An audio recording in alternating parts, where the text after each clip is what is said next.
स्वागत दोस्तों आप सभी के एक बार फिर 10 मिल पॉइंट इंस्टीट्यूट इंदौर में। आशा करता हूं आप सब बहुत अच्छे होंगे। मध्य प्रदेश में इंजीनियर्स के लिए एक और भर्ती आई हुई है। पद है आपका असिस्टेंट इंजीनियर और ये भर्ती आपकी मध्य प्रदेश मध्य खेस्त्रा विद्युत वितरण कॉर्पोरेशन लिमिटेड की तरफ से, ठीक है, एक और पावर जनरेटिंग कंपनी की तरफ से वैकेंसी आप सभी के लिए रिलीज कर दी गई। क्या इंपॉर्टेंट बातें हैं, क्या एलिजिबिलिटी क्राइटेरिया, समझते हैं स्टेप बाय स्टेप। ठीक है, ये इनकी ऑफिशियल वेबसाइट है MKBVCL करके आप सर्च करिएगा, ऑफिशियल वेबसाइट आ जाएगी। इसमें जाके आप डिटेल्ड एडवर्टाइजमेंट यहाँ से रीड कर सकते हैं। इसका ये डिटेल नोटिफिकेशन हम नीचे हमारा टेलीग्राम ग्रुप का लिंक है @_ इंदौर, वहाँ पर भी शेयर कर देंगे। ठीक है, स्टार्ट करते हैं।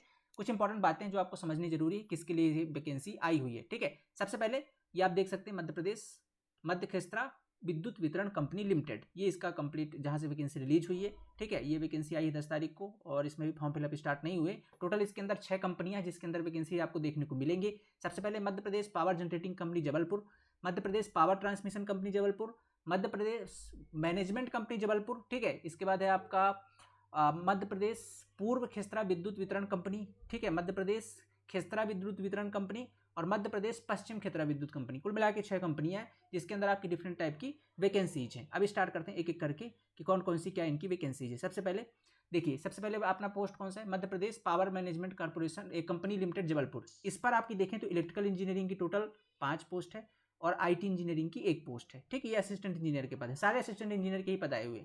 मध्य Pradesh power generating company limited Jabalpur के अंदर सिविल इंजीनियरिंग की टोटल 17 पोस्ट है। ठीक है, किसके अंदर है, Madhya Pradesh power generating company limited Jabalpur के अंदर। इस तरीके से अगर देखते हैं असिस्टेंट इंजीनियर ट्रांसमिशन के अंदर आपकी 3 पोस्ट है, असिस्टेंट इंजीनियर सिविल के अंदर आपकी 12 है, मतलब 17 12 29 पोस्ट सिविल की हो गई असिस्टेंट इंजीनियर की। ठीक है, मध्य प्रदेश खेस्त्रा विद्युत वितरण कंपनी लिमिटेड भोपाल के लिए है पोस्ट। यहाँ पे डिस्ट्रीब्यूशन के लिए आपकी 8 पोस्ट है, IT की 2 पोस्ट है और सिविल की आपकी 5 पोस्ट है। आगे चले, मतलब कितने हो गए, 29 5 34 हो गए। ठीक है, किसके, आपके सिविल के। इसके बाद अगर बात करते हैं मध्य प्रदेश पूर्व खेस्त्रा विद्युत वितरण कंपनी लिमिटेड जबलपुर, इलेक्ट्रिकल की यहाँ पे 9 पोस्ट है और सिविल की यहाँ पे 1 है, 34 और 1 हो गए 35। ठीक है, आगे देखिए मध्य प्रदेश पश्चिम खेत्रा विद्युत वितरण कंपनी, यहाँ पर आपकी डिस्ट्रीब्यूशन की टोटल 10 पोस्ट है, सिविल की 2 है, 35 और 2 37 टोटल पद। अगर सिविल इंजीनियरिंग में असिस्टेंट इंजीनियर की बात करूँ तो 37 पोस्ट है, बाकी और काउंट कर लीजिएगा डिस्ट्रीब्यूशन और इलेक्ट्रिकल के लिए। ठीक है, ये टोटल है। इसके अंदर कुछ इंपॉर्टेंट टर्म है, कौन कौन से, पहले तो एलिजिबिलिटी पे चलते हैं। देखो यहाँ पे एलिजिबिलिटी क्राइटेरिया दिया हुआ है। असिस्टेंट इंजीनियर डिस्ट्रीब्यूशन की अगर बात करता हूँ तो यहाँ पर आपके पास BE/BTech होना चाहिए, किसके अंदर, इलेक्ट्रिकल या इलेक्ट्रॉनिक के अंदर। ठीक है, वो भी 65% मार्क्स के अंदर। अगर आप जनरल कैटेगरी से हैं, अगर आप किसी रिजर्व्ड कैटेगरी से हैं तो आपको वहाँ पास 55% मार्क्स चाहिए, मिनिमम है ये। दूसरा इंपॉर्टेंट पॉइंट ये है कि यहाँ पास आपके पास वैलिड गेट स्कोर होना चाहिए रिलेवेंट स्ट्रीम के अंदर। आपने जिस ब्रांच से बीटेक किया है उसी ब्रांच के अंदर आपने गेट क्वालिफाई किया होना चाहिए। ठीक है, किस दिन, जिस दिन आप फॉर्म फिलअप कर रहे हो, जैसे अभी आप फॉर्म भरोगे तो आपके पास गेट का स्कोर होना चाहिए। ये जस्ट अभी जो आप हुआ पेपर रिजल्ट अगर आ गया है तो इस साल का भी लग जाएगा। ठीक है, नहीं आया तो उसके पिछले साल वाला, कुल मिलाकर आपके पास गेट स्कोर होना चाहिए।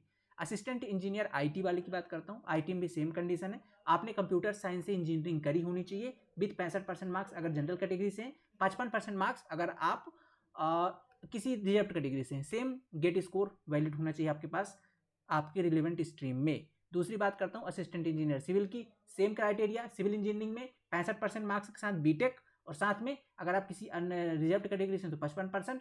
और दूसरा पॉइंट सबसे इंपॉर्टेंट, आपके पास गेट स्कोर होना चाहिए रिलेवेंट स्ट्रीम के अंदर। ठीक है, आपके पास मतलब फॉर्म भरते समय आपके पास गेट का स्कोर होना चाहिए, उसी के बेस पर यहाँ पर सिलेक्शन होगा। तो मोटी मोटी बात ये है कि भैया जिन्होंने गेट क्वालिफाई किया हुआ है या गेट के एग्जाम में अच्छी रैंक लाई हुई है, ये उन्हीं के लिए। ठीक है, ये वैकेंसी केवल उन्हीं के लिए है, वही लोग इसके अंदर एलिजिबल है, बाकी लोग के लिए वैकेंसीज नहीं है। बाकी लोग के लिए एक वैकेंसी और चल रही है इस समय पावर लिमिटेड कंपनी की तरफ से, MPPGCL की। ठीक है, MPPGCL की तरफ से JEE की वैकेंसी है, 40 पोस्ट है सिविल इंजीनियरिंग की और भी इलेक्ट्रिकल की बहुत सारी हैं, तो आप लोग उसके लिए अप्लाई कर सकते हैं। लास्ट डेट इसकी 16 मार्च है, 3 दिन बचे हैं अभी, यहाँ जाके आप अप्लाई कर सकते हैं। ये वाला जो असिस्टेंट इंजीनियर का पद है ये केवल उनके लिए है जिन्होंने गेट क्वालिफाई किया हुआ है, गेट के बेसिस पर ही उनका फाइनल सिलेक्शन होना है। ठीक है, अब आगे चलते हैं। एज लिमिट की बात कर लेते हैं। आपका 2023 से काउंट होगा एज लिमिट, 1 जनवरी 2023 से। आपकी मिनिमम एज होनी चाहिए 21 साल। मैक्सिमम की बात कर लेते हैं। मैक्सिमम अगर आप मेल एस्पिरेंट है अनरिजर्व्ड से हैं तो 43 साल, बाकी फीमेल अनरिजर्व्ड है तो 48 साल, बाकी और कैटेगरी यहाँ पर दी हुई, क्राइटेरिया कोई दिक्कत नहीं है, बहुत साल है। ठीक है, 43 साल तक भी एलिजिबल है यहाँ पे। इसके बाद बात कर लेते हैं अपन थोड़ा सा एज रिलैक्सेशन वगैरह आप देख लीजिएगा, जो मोटी मोटी बात है उस पर चलते हैं। ये नोटिफिकेशन पढ़ लीजिएगा, जो लोग भी एस्पिरेंट इसके लिए भाग लेना चाहते हैं, जो लोग अप्लाई करना चाहते हैं, जो एलिजिबल है। ठीक है, आगे चलते हैं अपन कुछ और इंपॉर्टेंट बातें। हाँ, candidate required to uploading following download, आपको ये सारे डॉक्यूमेंट अपलोड करने हैं, जैसे आपका 10th marksheet, date of birth proof के लिए होता है, ठीक है, एज प्रूफ के लिए, 12th का बोर्ड का एग्जाम आपको अपलोड करना है, या इंजीनियरिंग आपने डिप्लोमा जो भी किया वो, ठीक है। इसके बाद मार्कशीट आपको BE-BTech वाला अपलोड करना है, फिर इसके बाद valid GATE score, last date submission of application ये आपको अपलोड करना है, आधार कार्ड अपलोड करना है, डोमिसाइल अपलोड करना है, ठीक है। State in case of candidate applying for seeking benefit of any relaxation reservation, देखो यहाँ पे एलिजिबल तो है अदर स्टेट वाले भी, अगर आप मध्य प्रदेश से हैं और आपको किसी प्रकार का एज में रिजर्वेशन चाहिए या किसी प्रकार का और जैसे 65% वाला है, तो अगर वो सब कुछ आपको रिजर्वेशन चाहिए तो आप अपना डोमिसाइल लगाएं, अगर अदर स्टेट से हैं तो भी आप एलिजिबल है, बस आपको किसी प्रकार का रिजर्वेशन नहीं मिलेगा। कास्ट सर्टिफिकेट SDO के द्वारा, जो रेवेन्यू हॉस्पिटल ऑफिसर उनके द्वारा जो है तो आपका इशू होना चाहिए, ठीक है। MP में in case applying against ST ST OBC और नॉन क्रीमी लेयर के अंदर, ठीक है, मतलब कहाँ से, SDO से आपका इशू होना चाहिए। Medical disability certificate medical board के द्वारा, ठीक है, ये सारी इन्फॉर्मेशन बाकी इसको पढ़ लीजिएगा। एप्लीकेशन फ़ी कितनी है, तो आपका वही power generating company 1200, PMG MPPGCL का भी था, यहाँ पर भी आपको जनरल कैटेगरी की 1200 है, 600 रुपये आपका किसके लिए, 600 रुपये आपका किसी रिजर्व्ड कैटेगरी के लिए, ठीक है, GST वगैरह इंक्लूड करके 600 रुपये रिजर्व्ड कैटेगरी के लिए, अनरिजर्व्ड के लिए आपका 1200 रुपये, ठीक है। आगे चलते हैं, कुछ इंपॉर्टेंट सिलेक्शन प्रोसेस क्या रहेगा भैया, देखो सबसे पहले आपको फॉर्म भरना है, अभी जाके भर दीजिए। दूसरा चीज़ क्या है, selection shall be done on the basis of merit of valid GATE score card, मतलब जो आप गेट स्कोर कार्ड अपलोड कर रहे हैं उसके बेसिस पर आपका मेरिट बनेगा, मतलब यहाँ पर कोई भी एग्जाम नहीं होगा, ठीक है, एग्जाम नहीं होगा, गेट स्कोर के बेस पर यहाँ पर मेरिट बनेगी और आपका फाइनल सिलेक्शन मिल जाएगा, ठीक है।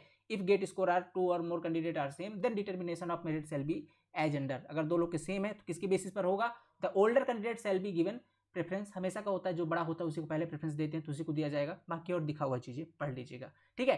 तो इसमें मोटी मोटी बात यही है कि जिन्होंने गेट में क्वालिफाई कर रखा है या गेट में बहुत अच्छे स्कोर ला रखे हैं, क्योंकि भैया वैकेंसी कितनी 37 पोस्ट है सिविल इंजीनियरिंग की, ऐसे ही आपकी इलेक्ट्रिकल की और पावर जनरेटिंग की है, ठीक है। तो आपका 37 पोस्ट है, अब 37 में जिनके गेट स्कोर में बहुत अच्छे नंबर है वो डायरेक्टली यहाँ पर क्वालिफाई कर जाएंगे, बहुत अच्छी जॉब है, ठीक है।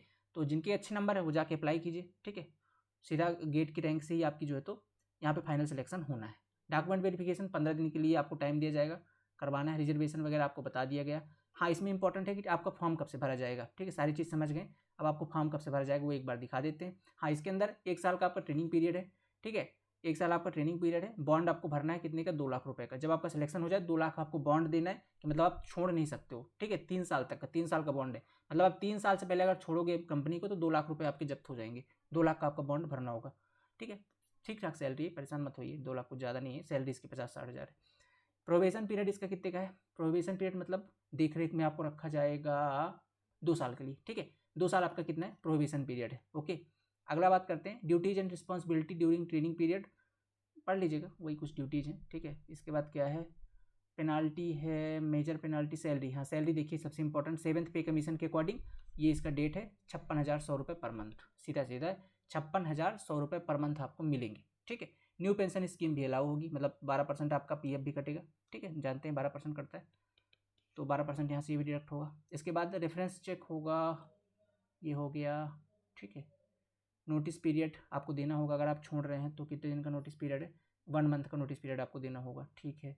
ट्रैवलिंग अलाउंस आपको मिलेगा, एग्जीक्यूटिव होगा, कॉन्फिडेंशियल इन्फॉर्मेशन आपको कुछ दी गई है, मैं जो ढूंढ रहा हूँ डॉक्यूमेंट वेरिफिकेशन में ये सारे आपको लगाने देख लीजिएगा, आपके पास ये सब होने चाहिए, मार्कशीट होनी चाहिए, BE-BTech की, valid GATE score, 10th board, 12th board, Aadhaar, domicile, caste, medical disability अगर है तो वो भी, इनकम सर्टिफिकेट अगर है, ठीक है, तो भी आपका तहसीलदार द्वारा इशू होना चाहिए, और इनकम एंड एसेट सर्टिफिकेट यानी KWS अगर आप लगा रहे हो तो वो भी आपका होना चाहिए। इसके बाद NOC आपका प्रेजेंट अगर कहीं पे है, service agreement, 4 copies of passport size, Aadhaar, ये सब कुछ पढ़ लीजिएगा, जिनके अच्छे मार्क्स हैं, जो लोग क्वालिफाई करने वाले हैं इनको देखिए अच्छे तरीके से।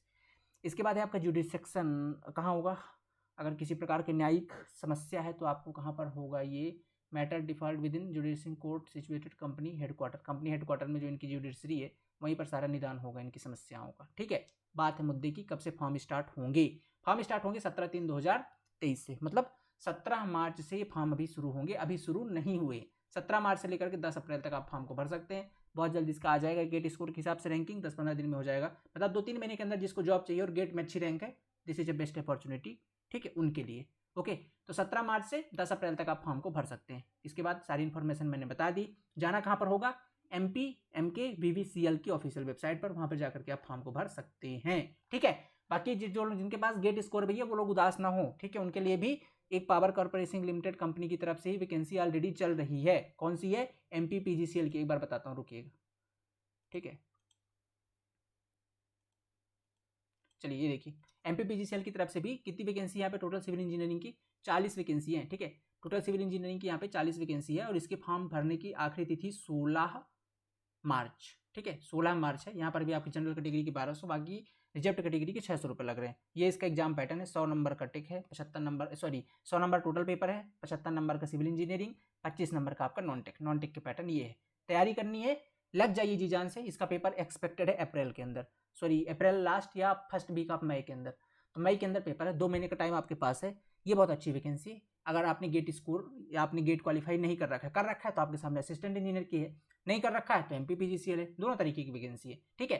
तो उनके लिए ये वैकेंसी आपके सामने पढ़ सकते हैं। इसके अंदर बहुत अच्छा मौका है। जो लोग तैयारी करना चाहते हैं उनके लिए बढ़िया तरीके का क्रैश कोर्स बैच MPPGCL के लिए हमारा ऑलरेडी रनिंग है। कहाँ पर? द सिविल पॉइंट ऐप के अंदर, ठीक है। जाना है आपको गूगल प्ले स्टोर के अंदर और वहाँ पर MPPGCL के लिए डेडिकेटेड क्रैश कोर्स बैच 2 महीने का ऑलरेडी रनिंग है, ठीक है। बहुत तगड़े तरीके से तैयारी चल रही है। आपको कंटेंट की टेंशन नहीं लेनी है, बस पढ़ाई की सोचिएगा। कंटेंट हम बहुत शानदार ऑलरेडी डिलीवर्ड कर रहे हैं यहाँ पे, ठीक है। बैच का नाम है न्यू संकल्प बैच, नाम से जाना है, ठीक है। और वहाँ पर जाकर के आपको सर्च करना है। बहुत कम फीस के अंदर आपको बैच मिल जाएगा और वहाँ पर जाकर के आप ज्वाइन कर सकते हो और अपनी तैयारी बहुत अच्छी कर सकते हो लास्ट के 2 महीने के अंदर। अगर आपकी तैयारी नहीं है तो साथ में प्रैक्टिस सेशन, सारी चीज़ें इंक्लूडेड है, ठीक है। तो ये चीज़ें, बाकी कोर्स की इन्फॉर्मेशन ये सारी है। 1 साल की वैलिडिटी, फुल डाउट सपोर्ट, ये सारी चीज़ अपन प्रोवाइड करते ही हैं, ठीक है। अगर कोई फर्दर इन्फॉर्मेशन चाहिए तो ये हमारे कॉन्टैक्ट नंबर्स हैं, इन पर आप कॉल व्हाट्सअप कर सकते हैं, ओके, इस क्रैश कोर्स की जानकारी के लिए। तो थैंक यू सो मच, मिलते हैं अगली क्लास के अंदर। ये एक इंपॉर्टेंट अपडेट थी आप सभी के लिए। आई होप आप सबको, जिनके जो लोग एलिजिबल है वो लोग इसके लिए फॉर्म भरें और ऐसे कोई और इन्फॉर्मेशन आती है तो अपन जरूर करेंगे। ये नोटिफिकेशन आपको मिल जाएगा हमारे टेलीग्राम ग्रुप के अंदर, ठीक है। Thank you so much, have a nice day.